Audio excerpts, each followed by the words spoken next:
Hello everyone! Luto na naman tayo guys. Nako na lang. Eto, mag-aano tayo. Mag-aadobong string beans. Or sitaw. Yes, sitaw pala. So ayan, nagamit tayo ng coconut oil. Alam nyo na yan kung paano mag-adobo. So, ito yung style ko mag-adobo ako. Isang balatong. Guys, sa adobo lang. Malagyan ng balatong. Tapos pwede na natin ilagay ang ating onion. Diba? Eto, meron akong pork belly dito na naman. Na nilaga ko siya. This is pangalawang laga. Pangalawang laga to. Ang unang laga ay tinapon ko. Lagang malambot na. Ayan, malambot na yung ating, ayan. Pwede na natin ilagay yan. Kasi luto na to yung ating pork belly. Nalaga na ano lang. Yung low heat. Ayan. O, diba?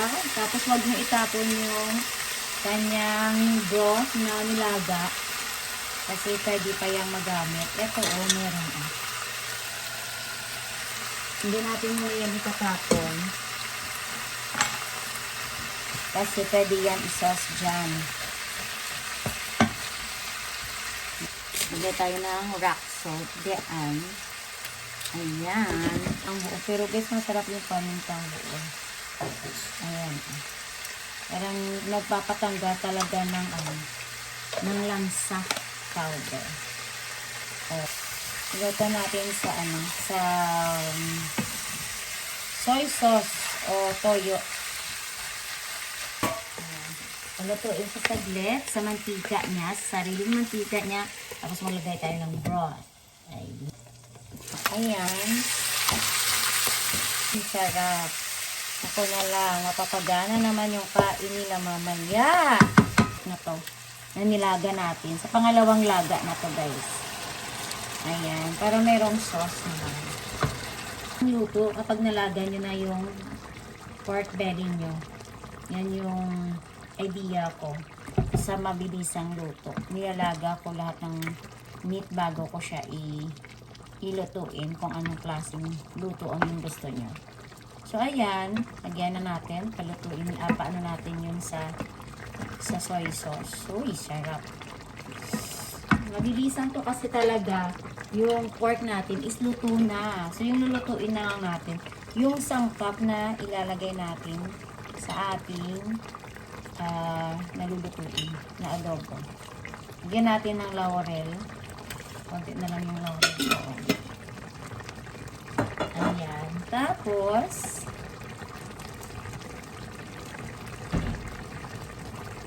luto na yan. Luto na yan guys. Paamuyin lang natin yung laurel. Natin ilagay yung ating sitaw. Mabilisan lang yan. Tapos palutuin natin saglit yung ating sitaw. Then saglit, in 2 minutes pwede na siya.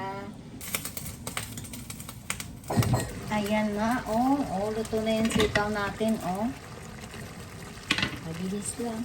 Pwede na tayong maglagay ng suka.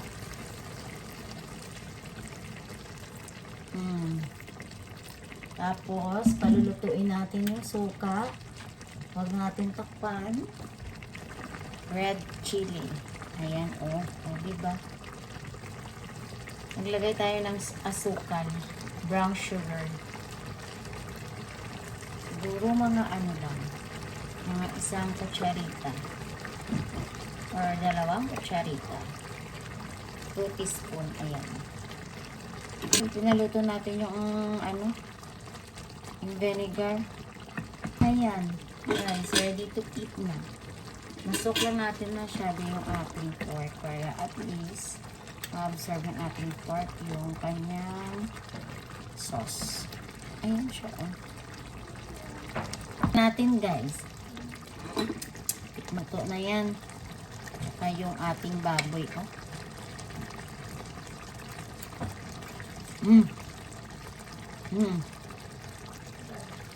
Perfect. Perfect.